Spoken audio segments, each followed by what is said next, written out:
Good morning, welcome back to my channel Manju's blog.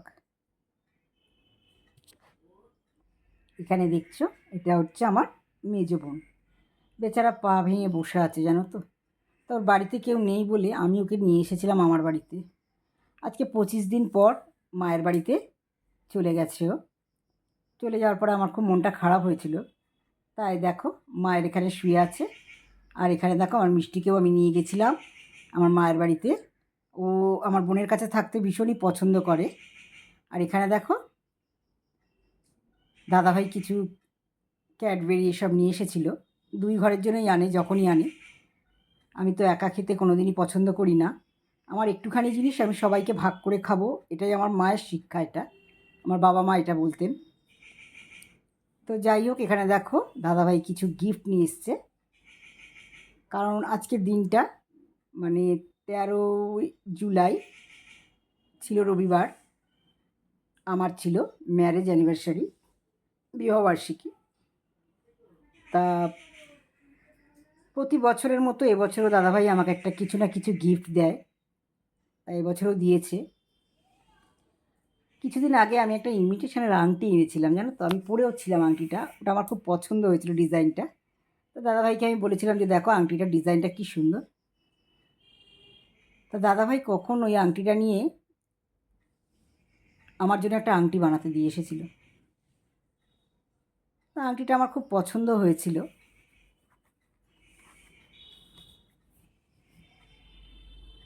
তা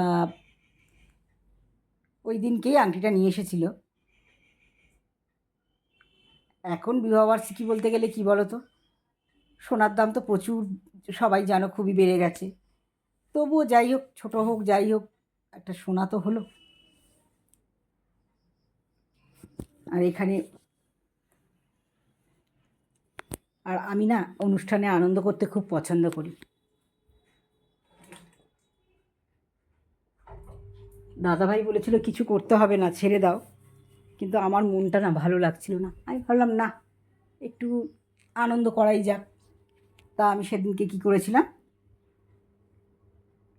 আমার পাশের ঘরে আমার যাকে আর আমার যা আমার শাশুড়িদের বলেছিলাম যে তোমাদের রান্না করতে হবে না, আমি রান্না করব, একসঙ্গে খাওয়া দাওয়া হবে। এখানে দেখো দাদাভাই নিজের জন্য একটা চেন নিয়ে এনেছে, রূপোর চেন।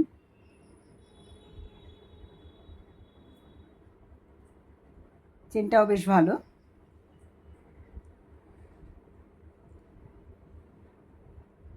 চেনটা দেখো, ডিজাইনটাও সুন্দর, বেশ মোটা হয়েছে একটু।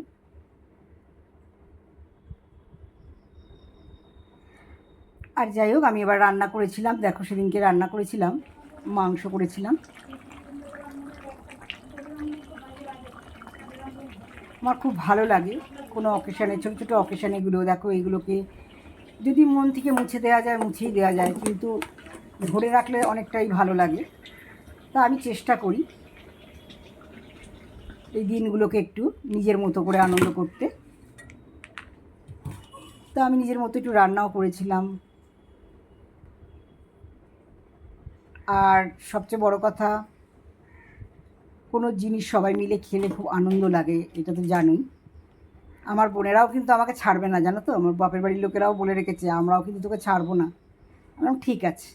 এই যে দেখছো, এই ডিশটা করেছিলাম তোমাদের দাদা ভাইয়ের পছন্দের, নিম পাতা ভিজে আলু ভাতে মাখা। ও খুব পছন্দ করে এই খাবারটা।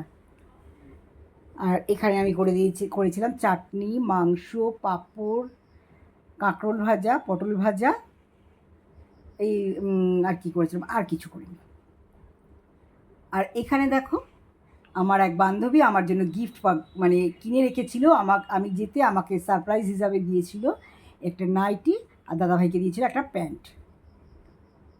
তা কাজের জিনিস, ও আমাকে প্রত্যেক বছর কিছু না কিছু গিফট দেবেই আমার অকেশনে, মানে এই বিবাহবার্ষিকীতে।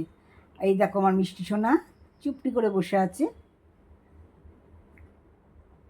স্যালাডটা করেছিল আমার যা,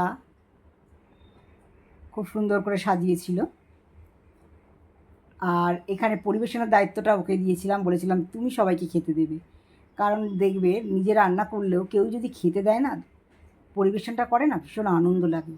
আর মনে হয় এক মুঠো ভাত বোধহয় বেশি খেলাম। তাও খুব সুন্দরভাবে আমার দেওর আর দেওরের বউ মিলে সাজিয়ে গুছিয়ে দিয়েছিল। খুব এনজয় করেছি, খুব ভালো লেগেছিল। আমার দেওর বলেছিল যে চলো একটু সিনেমা টিনেমায় যাওয়া যাক, কিন্তু এত বৃষ্টি হয়েছিল যে যেতে পারিনি। তো লাস্ট পাতে দেখো মিষ্টি খেয়ে আমাদের অকেশনটা শেষ করেছি। তো চলো এই পর্যন্ত।